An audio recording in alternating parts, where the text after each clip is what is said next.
శత్రువుకు శత్రువు మనకు మిత్రుడే కదా. ఈ మాట ఎందుకన్నానో చెప్తాను. భారత్ పాకిస్తాన్ ఈ రెండు దేశాల మధ్య సంబంధాలు బాగాలేవు. ఆఫ్ఘనిస్తాన్ పాకిస్తాన్ ఈ రెండు దేశాల మధ్య సంబంధాలు బాగాలేవు. సో పాకిస్తాన్కు మనతో పాటు ఆఫ్ఘనిస్తాన్తోనూ పొసగడం లేదు. అందుకే శత్రువుకు శత్రువు మనకు మిత్రుడే కదా అని చెప్పింది. ఈ రూట్లోనే ఆఫ్ఘనిస్తాన్తో బంధాన్ని మరింత పటిష్టం చేసుకునే పనిలో ఉంది భారత్. నిజానికి ఆఫ్ఘన్ కూడా ఇప్పుడు అదే కోరుకుంటోంది. అందుకే ఆ దేశ విదేశాంగ మంత్రి అమీర్ ఖాన్ ముత్తాకి మన దేశ పర్యటనకు వచ్చారు. ఇంతకీ ఆయన ఎవరో తెలుసా? సాక్షాత్తు ఐక్య రాజ్య సమితి భద్రతా మండలి నిషేధించిన టెర్రరిస్టుల జాబితాలో ఆయన పేరు కూడా ఉంది. ఇక ఆయన మన దేశంలో ల్యాండ్ అయ్యాక ఓ సమావేశం ఏర్పాటు చేశారు. దానికి మహిళా జర్నలిస్టులను పిలవలేదు. ఇది దుమారానికి దారితీసింది. ఆదివారం నాటి సమావేశానికి మహిళా జర్నలిస్టులను కూడా పిలవడం, వారు హాజరు కావడం జరిగింది. కాకపోతే సాంకేతిక తప్పిదం వల్లే అలా జరిగిందని తరువాత ముత్తాకి చెప్పడంతో ఆ వివాదం సమసిపోయింది. ఇక అసలు విషయం ఏంటంటే, ఆఫ్ఘనిస్తాన్తో మన దేశం ఎందుకు బలమైన బంధాన్ని కోరుకుంటోంది. నిజానికి ఇది ప్రాంతీయ అంతర్జాతీయ శాంతికి చాలా ముఖ్యం కూడా. ఎందుకంటారా? చూడండి.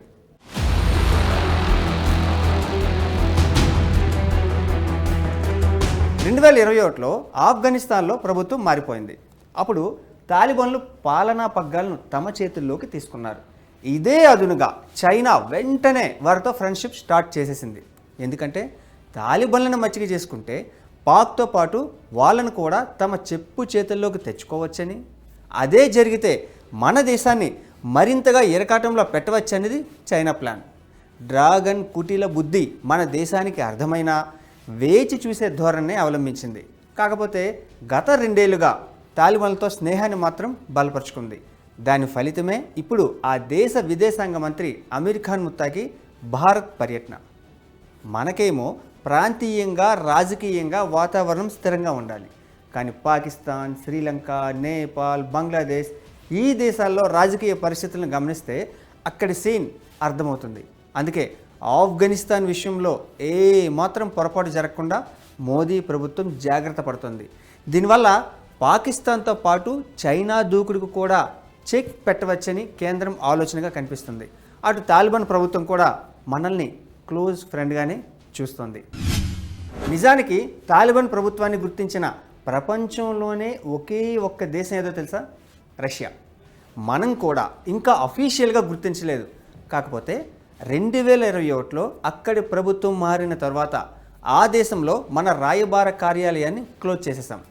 ఇప్పుడు మాత్రం కాబూల్లోని భారత సాంకేతిక మిషన్ను రాయబార కార్యాలయం హోదాకు అప్గ్రేడ్ చేయటం, అలాగే ఆఫ్ఘనిస్తాన్లో 6 కొత్త ప్రాజెక్టులకు సాయం అందించడం, 20 అంబులెన్సులు, అలాగే ఎంఆర్ఐ, సిటీ స్కాన్ మిషన్లు, టీకాలను సమకూరుస్తామని మన దేశం చెప్పడం చకచకా జరిగిపోయాయి.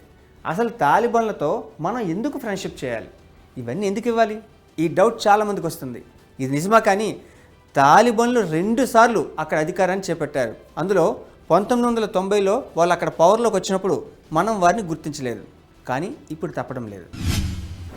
ఆఫ్ఘనిస్తాన్ విదేశాంగ మంత్రి మన దేశ పర్యటనకు రావడం, ఆఫ్ఘనిస్తాన్పై పాకిస్తాన్ దాడులకు తెగబడడం వెంటనే జరిగిపోయాయి. ఆఫ్ఘనిస్తాన్ భారత్కు దగ్గర అవ్వడం జీర్ణించుకోలేకనే పాక్ ఈ దాడులకు తెగబడిందన్నది అర్థమవుతుంది. ఈ ఘర్షణల్లో 23 మంది సైనికులు చనిపోగా 29 మందికి గాయాలయ్యాయని, 200 మందికి పైగా తాలిబాన్ మద్దతుదారులను చంపేశామని పాకిస్తాన్ సైన్యం చెప్పింది. దీనికి ఆఫ్ఘనిస్తాన్ కూడా ధీటుగానే బదులిచ్చింది. 58 మంది పాకిస్తాన్ సైనికులను చంపామని, మరో 9 మందిని బందీలుగా పట్టుకున్నామంటూ ఆఫ్ఘన్ సేనలు ఫోటోలు రిలీజ్ చేశాయి. మరో 30 మంది గాయపడినట్లు కూడా చెప్పారు. ఈ ఘటనపై ఆఫ్ఘన్ విదేశాంగ మంత్రి చాలా ఘాటుగా స్పందించారు. లష్కర్-ఏ తోయిబా, జైషే మహమ్మద్ వంటి పాకిస్తానీ ఉగ్రవాద సంస్థలు ఆఫ్ఘన్ గడ్డ నుంచి కార్యకలాపాలు సాగించలేవని స్పష్టంగా చెప్పేశారు. గడిచిన 4 ఏళ్లలో తమ దేశంలో ఉగ్రవాదులను అంతమొందించామని, తమ బాటలోనే పాక్ పాలకులు నడవాలన్నారు. తమ దేశంలో అంగుళం భూమి కూడా ఉగ్రవాదుల నియంత్రణలో లేదన్నారు. కాబూల్ మీద పాక్ దాడులను ప్రస్తావిస్తూ తమ సహనాన్ని, ధైర్యాన్ని పరీక్షించవద్దని హెచ్చరించారు. సోవియట్ యూనియన్, అమెరికా, నాటోలను అడిగితే తమ సత్తా తెలుస్తుందన్న తాలిబాన్ మంత్రి ఆఫ్ఘన్తో గేమ్స్ వద్దు పాకిస్తాన్ అని వార్నింగ్ ఇచ్చారు. నిజం చెప్పాలంటే గత ఏడాది కాలంగా 2 దేశాల బంధంలో చాలా మార్పు వచ్చింది. ఈ ఏడాది ఏప్రిల్ ప్రారంభంలో కాబూల్లో భారత అధికారులతో జరిగిన సమావేశంలో తాలిబాన్లు పహల్గాం దాడిని ఖండించారు. అప్పటి నుండే ఆ దేశానికి భారత్ నుంచి సాయం మొదలైంది. ఆహారం, మందులు, మౌలిక సదుపాయాల సహకారంతో పాటు ఆఫ్ఘనిస్తాన్కు మానవతా సహాయాన్ని భారత్ పెంచింది. సెప్టెంబర్లో ఆఫ్ఘనిస్తాన్లో భూకంపం తర్వాత భారత్ 1000 గుడారాలు, 15 టన్నుల ఆహార సామగ్రిని కూడా పంపించింది. ఆ తర్వాత మందులు, పరిశుభ్రతకు సంబంధించిన కిట్లు, దుప్పట్లు, జనరేటర్లతో సహా అదనంగా 21 టన్నుల సహాయ సామగ్రిని పంపించింది. 2021లో తాలిబాన్లు స్వాధీనం చేసుకున్నప్పటి నుండి మన దేశం నుంచి దాదాపు 50,000 టన్నుల గోధుమలు, 330 టన్నులకు పైగా మందులు, టీకాలు, 40,000 లీటర్ల పురుగు మందులు, ఇతర నిత్యావసరాలను ఆఫ్ఘనిస్తాన్కు మన దేశం సరఫరా చేసింది. మనకు ఆఫ్ఘనిస్తాన్కు చారిత్రక సాంస్కృతిక బంధం ఈనాటిది కాదు. ఇక ప్రస్తుత రాజకీయ పరిస్థితుల దృష్ట్యా తాలిబాన్లు కూడా ఒకే దేశంపై ఆధారపడడానికి ఇష్టపడట్లేదు. ఎందుకంటే China belt and road initiative అంటే BRI ప్రాజెక్టును ఆఫ్ఘన్లో విస్తరించుకుంటూ వెళ్తోంది. అందుకే ఇలాంటి సమయంలో భారత్, ఆఫ్ఘనిస్తాన్ 2 దేశాలు స్నేహబంధాన్ని పటిష్టం చేసుకుంటున్నాయి. పైగా ఆఫ్ఘన్పై చైనా, పాకిస్తాన్ ఆధిపత్యం పెరిగితే అది మనకు సమస్యలు తెచ్చిపెడుతుంది. అందుకే కేంద్రం తన వ్యూహాన్ని చాలా జాగ్రత్తగా అమలు చేస్తుంది. అదే సమయంలో ఇతర దేశాల నుంచి విమర్శలు, సమస్యలు రాకుండా జాగ్రత్త పడుతుంది. సో చివరిగా చెప్పేది ఏంటంటే, ఎవరు ఏమనుకున్నా మన దేశ ప్రయోజనాలు మనకు ముఖ్యం.